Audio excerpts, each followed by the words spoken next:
Praise the lord. ప్రతిరోజు అనుదిన వాక్యం ద్వారా మీరెంతగానో బలపడుతున్నారని నేను ఆశిస్తున్నాను. అలాగే మీరు కనుక మన యూట్యూబ్ ఛానల్ని క్రొత్తగా వీక్షిస్తున్నట్లయితే మన యూట్యూబ్ ఛానల్ని సబ్స్క్రైబ్ చేయండి, ఇతరులకు షేర్ చేయండి.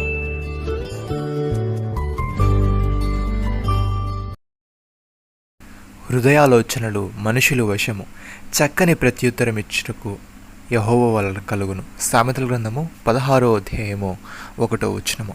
భక్తుడి విధంగా అంటున్నాడు, ఒకని ప్రవర్తన యెహోవాకు ప్రీతికరమగినప్పుడు ఆయన వాని శత్రువులను సహా వానికి మిత్రులుగా చేయును. అన్యాయం చేత కలిగిన గొప్ప వచ్చుబడి కంటే నీతితో కూడిన కొంచెమే శ్రేష్టము. ఒకడు తాను చేయబోనది హృదయంలో యోచించుకును, యెహోవా వాని నడతను స్థిరపరచును. సహోదరి సహోదరులారా, యెహోవా చేతిలో రాజు హృదయం నీటి కాలువ వలె ఉన్నది. ఆయన తన చిత్తావృత్తి చొప్పున దాన్ని త్రిప్పును. ఒకడు తనకేర్పరచుకున్న మార్గము ఎట్టిదైనను తన దృష్టికి అది న్యాయముగానే అగపడును. యెహోవాయే హృదయములను పరిశీలన చేయవాడు. నీతి న్యాయములను అనుసరించి నడుచుకొనుట బలు నర్పించుట కంటే యెహోవాకు ఇష్టము. కీర్తనకారుడి విధంగా అంటున్నాడు, యెహోవా నీ కట్టడను అనుసరించుటకు నాకు నేర్పము, అప్పుడు నేను కడమట్టుకు వాటిని గైకొందును.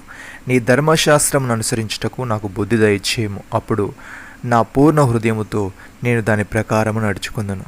నీ ఆజ్ఞల జాడను చూచి నేను ఆనందించుచున్నాను, దాని యందు నన్ను నడవజేయము. లోభము తట్టు కాక నీ శాసనముల తట్టు నా హృదయము తిప్పుము. వ్యర్థమైన వాటిని చూడకుండా నా కన్నులు తిరిపివేయము.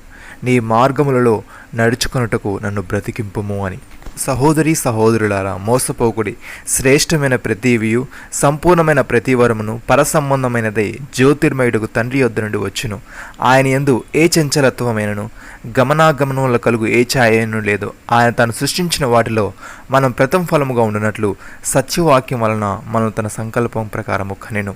భక్తుడి విధంగా అంటున్నాడు, మీరెల్లప్పుడూ విధేయులైన ప్రకారము నా ఎదుటున్నప్పుడు మాత్రమే గాక మరి ఎక్కువగా నేను మీతో లేని ఈ కాలమందును భయముతో వణుకుతోను మీ సొంత రక్షణను కొనసాగించుకునుడి. ఎందుకనగా మీరు ఇచ్చేయించుటకును కార్యసిద్ధి కలుగుజేయుటకును తన దయా సంకల్పం నెరవేటుకై మీలో కార్యసిద్ధి కలుగుజేవాడు దేవుడే. మీరు మూర్ఖమైన వక్రజనం మధ్య నిరపరాధులను నిష్కలంకులను అనిందులైన దేవుని కుమారులగునట్లు సనుగులను సయాంశములను మాని సమస్త కార్యములను చేయడి.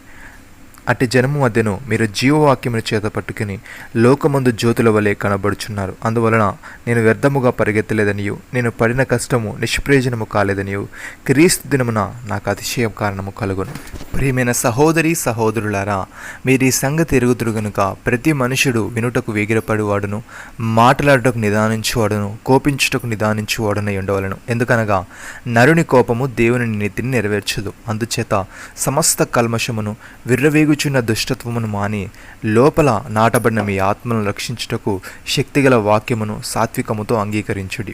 మీరు వినువారు మాత్రమై ఉండి మిమ్మల్ని మీరు మోసపుచ్చుకొనకుండా వాక్య ప్రకారము ప్రవర్తించువారునై ఉండుడి. ఎవడైనను వాక్యమును వినువాడై ఉండి దాని ప్రకారము ప్రవర్తింపని వాడైతే వాడు అద్దంలో తన సహజముఖమును చూచుకుని మనిషిని పోలి ఉండును.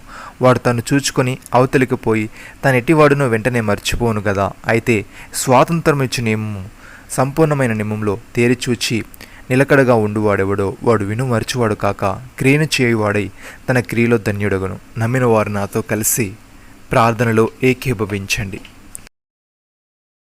మమ్మల్ని మికిలిగా ప్రేమిస్తున్న మా ప్రియ పరలోకపు తండ్రి, మీరు మాకు ఇచ్చిన వాగ్దానమును బట్టి మీకు స్తోత్రములు. దేవా, మా హృదయాన్ని మా మనస్సును ఆత్మను నీకు అంకితము చేస్తూ ఉత్తమమును అనుకూలమును సంపూర్ణమైన నీ చిత్తమును జరిగించే వారముగా మేము ఉండుటకు సహాయము దయచేయమని, లోకము తట్టు కాక నీ శాసనముల తట్టు మా హృదయములు త్రిప్పుకొని వ్యర్థమైన వాటిని చూపకుండా మా కన్నులు త్రిప్పుకొని నీ మార్గములు నడుచుకున్నటకు సహాయం దయచేయమని, మీరు మాకు ఇచ్చిన గొప్ప రక్షణ భాగ్యమును బట్టి మీకు వందనాలు చెల్లిస్తూ ప్రభు అయిన యేసు క్రీస్తు నామములో ప్రార్థిస్తున్నాము తండ్రి.